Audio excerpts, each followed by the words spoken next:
Listen to this. A man linked to the Madlanger Commission had 16 bullets fired at him as he pulled into his driveway in Boksburg. 16. And somehow, he walked away without a single scratch.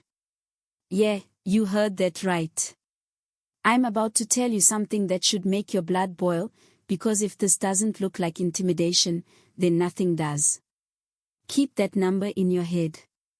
16 bullets. By the end of this video, you're going to understand why today may have been one of the most explosive days yet in the Madlanger Commission, and why it matters to every single one of you watching. We're talking about the very institutions that are supposed to keep us safe. The ones meant to uphold the law. The ones meant to stand for justice for all South Africans. And instead, what we're seeing is a system that looks captured, corrupted, and in some cases, weaponized against the very people it was meant to serve. You and I both know South Africa deserves better than this. We've watched commission after commission expose how deep the rot goes inside our institutions. But the Madlanger Commission feels different. This one cuts straight into criminality, political interference, and outright corruption inside the police, the NPA, the courts, the entire justice system that's supposed to protect us. And today, February 5, 2026, day 54 of the public hearings, the mask slipped even further. Think about that for a moment.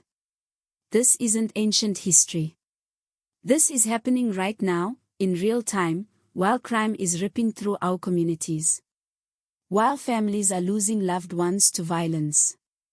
While businesses are shutting down because they can't survive the lawlessness. While ordinary people are living behind burglar bars on their own windows because they no longer trust the system to protect them. And today delivered 3 massive developments that connect in ways that should make all of us sit up straight. First, we had explosive testimony from a senior SAPS brigadier that exposed relationships and financial links, raising serious questions about integrity at the highest levels. Then we had a High Court decision that forced a powerful ANC-linked businessman to finally face the music after trying desperately to avoid testifying. And then, on top of all that, a brazen daylight ambush on someone already implicated in the Commission's work. The timing is too perfect to be coincidence. Too coordinated to be random. Too threatening to be ignored. So let's go through this chronologically, because that's how you uncover the truth, piece by piece, like a detective building a case. We need to understand exactly what unfolded today, step by step. Because once you see how these pieces fit together, once you see the pattern forming, you realize why this day represents something much bigger than just another round of testimony. The day started at the Bridget Mabandla Justice College in Pretoria, where the Madlanger Commission resumed its hearings. Retired Deputy Chief Justice Maiseli Madlanger chairs the commission with that calm, surgical precision many people remember from his constitutional court days. The room was packed. Cameras rolling. Proceedings streamed live across SABC, ENCA, News Live, with millions watching. This was not some quiet backroom inquiry happening in the shadows. This was national, public, and impossible to ignore. This is South Africa watching its own justice system get dissected in real time. First up on the stand was SAPS Brigadier Rachel Mokweng. She's the section head for quality management in the Forensic Services Division. That's a serious position, dealing with criminal records, crime scene processes, and the systems that decide how evidence is handled. Stop and think about that for a second. This is someone sitting deep inside the machinery that processes evidence for almost every major case in the country. Someone with access to some of the most sensitive information in the entire criminal justice system. Someone whose integrity is absolutely critical if cases are going to be built on real evidence and not manipulated behind the scenes. Then the evidence leaders put bank statements and WhatsApp messages in front of her. And those records link back to Vuzimuzi Kat Matlala. You remember him? The controversial tenderpreneur whose 360 million rand SAPS contract was cancelled amid serious allegations of fraud and corruption. Matt Lawler has been painted as a central figure in claims of tender manipulation and cozy relationships with senior police officials. His name keeps coming up in testimony, always surrounded by the same questions. How were these contracts awarded? How were payments approved? And who really benefited from deals that should never have gone through? Now here's where it gets truly disturbing. Under oath, Brigadier Mocking admits, openly, that she had an on and off romantic relationship with Matt Lawler. Let that sink in. A senior brigadier in forensics, responsible for the integrity of crime scene evidence, romantically involved with a man accused of extracting hundreds of millions from the police. Think about the access this woman has. Think about the influence she could potentially wield. Think about the damage that could be done if someone in her position chose to look the other way, or delay an investigation, or quietly interfere with evidence. She insists the relationship was personal, not professional. She denies ever receiving money from him. She denies influencing any tenders on his behalf. She says some of the payments that look suspicious were actually meant for other people or were completely legitimate. But read between the lines. When the evidence leaders press her on specific transactions, including references to hundreds of thousands of rand moving around, she sticks to her denials. And yet, the commission chair and the legal team clearly aren't convinced. You can feel the skepticism in the room. You can hear it in the way the questions get sharper. You can see it in how they keep drilling into details that just don't line up. Let me put this in real-life terms so it really hits. Imagine you're the person responsible for deciding whether fingerprints from a murder scene are properly logged. Now imagine your partner is bidding for massive police contracts. Even if nothing illegal ever happens, the perception alone is poisonous. But when bank records show money circulating in ways that touch both of you, when WhatsApp messages talk about security threats and transfers, and even include references to the Thabo Bester prison escape saga, that's when this stops being personal and starts looking like a conflict of interest on steroids.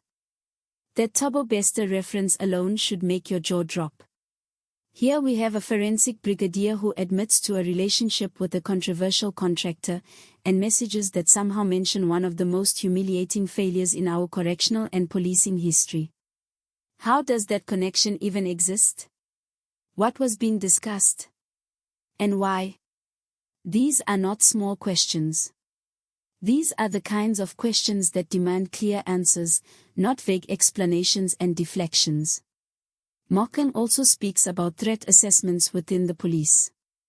She claims that decisions around high-profile transfers, even mentioning Bester again, were based on proper security analysis. But this is where things start getting even worse. The Commission has already heard from previous witnesses that certain units were allegedly being used to protect connected individuals instead of fighting real crime. That threat assessments were being weaponized. That security protocols were manipulated to serve private interests rather than public safety. You see where this is going. One romantic relationship on its own doesn't prove corruption. But place it inside the bigger picture the Commission has been painting. Rogue units. Disappearing drug exhibits. Political protection rackets. Suddenly, this isn't just a personal issue anymore. It becomes another thread in a very ugly tapestry. Another sign that the system isn't broken by accident. It's being deliberately compromised by people who benefit from chaos, dysfunction, and a justice system that doesn't work properly. Pause on that statement she made about decisions being informed by threat analysis. In a normal system, that sounds reasonable. Threats are real. Security matters. But in a system where those threats always seem to line up with protecting certain powerful players, it starts to mean something else. It implies intelligence. It implies surveillance. It implies the possible abuse of state resources for private or political ends. It suggests that the very tools meant to protect the public may be getting turned into shields for the corrupt. Now let's move to the second bombshell of the day, and the timing here is almost too perfect. It feels like someone knew what was coming and tried to get ahead of it. Or maybe the walls are closing in, and panic is starting to set in among people who thought they were untouchable. While Mokeng is still on the stand, or shortly after, news breaks from the Gauteng High Court in Johannesburg. ANC-aligned businessman Suleiman Carrim, also known simply as Suleiman, has his urgent application thrown out. Dismissed with costs. In simple terms, the judge told him to stop wasting the court's time and face the music. What was he trying to do? He was trying to block a subpoena from the Madlanga Commission that would force him to testify. He went to court arguing that the commission couldn't compel him without following certain procedures. He claimed his rights were being violated. He said the subpoena was irregular. His lawyers threw everything they could at the wall. Technical arguments. Process arguments. Rights arguments. Anything to avoid sitting under oath and answering uncomfortable questions. The judge wasn't interested. The case was struck off the roll. Carrim now has no choice. He must appear before Justice Madlanga and testify.